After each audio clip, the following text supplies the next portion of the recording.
ভারত যদি বাংলাদেশে খারাপ কোনো নজর দেয় তাহলে পাকিস্তানের সেনাবাহিনী ও মিসাইল এর জবাব দেবে, এমন কড়া হুঁশিয়ারি দিয়েছেন পাকিস্তানের একটি রাজনৈতিক দলের নেতা।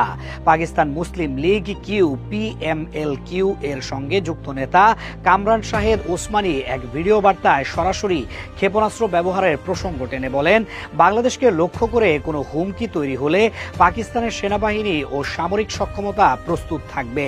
ভিডিও বক্তব্যে ওসমানী দাবি করেন, বাংলাদেশের সার্বভৌমত্বে আঘাত এলে পাকিস্তান তা নীরবে মেনে নেবে না। তিনি বলেন, বাংলাদেশ কোনো দেশের আধিপত্য বা হস্তক্ষেপ গ্রহণ করবে না এবং এই অবস্থানে পাকিস্তান বাংলাদেশের পাশে থাকবে। বক্তব্যে তিনি ভারতের দিকে ইঙ্গিত করে কড়া ভাষায় সতর্কবার্তা দেন এবং আগ্রাসী মনোভাবের অভিযোগ তোলেন। এই মন্তব্য এমন এক সময় এসেছে যখন বাংলাদেশ ও ভারতের মধ্যে কূটনৈতিক উত্তেজনা চলছে। দিল্লিতে বাংলাদেশ হাই কমিশনের সামনে ধারাবাহিক বিক্ষোভ, ভারতের বিভিন্ন শহরে বাংলাদেশি ভিসা সেন্টারে হামলা ও ভাঙচুর এবং এর জেরে বাংলাদেশের পক্ষ থেকে ভিসা কার্যক্রম স্থগিত করার সিদ্ধান্ত পরিস্থিতিকে আরও সংবেদনশীল করে তুলেছে। উসমানীর বক্তব্যে বাংলাদেশ ও পাকিস্তান এর মধ্যে সামরিক ও কৌশলগত সহযোগিতা বাড়ানোর আহ্বানও উঠে আসে।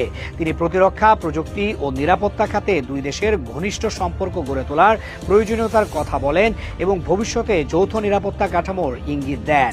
তবে পাকিস্তানের অভ্যন্তরীণ রাজনৈতিক প্রেক্ষাপটে এই বক্তব্যের অবস্থান স্পষ্ট নয়। ভারতীয় কিছু গণমাধ্যম এই মন্তব্যকে পাকিস্তানের রাষ্ট্রীয় অবস্থান হিসেবে তুলে ধরার চেষ্টা করলেও বাস্তবে কামরান শাহেদ উসমানী পাকিস্তানের ক্ষমতাসীন সরকার বা প্রধান রাজনৈতিক শক্তির প্রতিনিধি নন।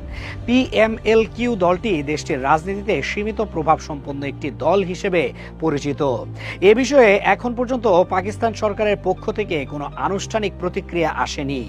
ইসলামাবাদের পররাষ্ট্র মন্ত্রণালয় কিংবা সেনাবাহিনীর পক্ষ থেকেও বক্তব্যটির সমর্থন বা বিরোধিতা করে কোনো বিবৃতি দেওয়া হয়নি। ফলে কূটনৈতিক মহলে এই মন্তব্যকে ব্যক্তিগত বা দলীয় অবস্থান হিসেবে মূল্যায়ন করা হচ্ছে।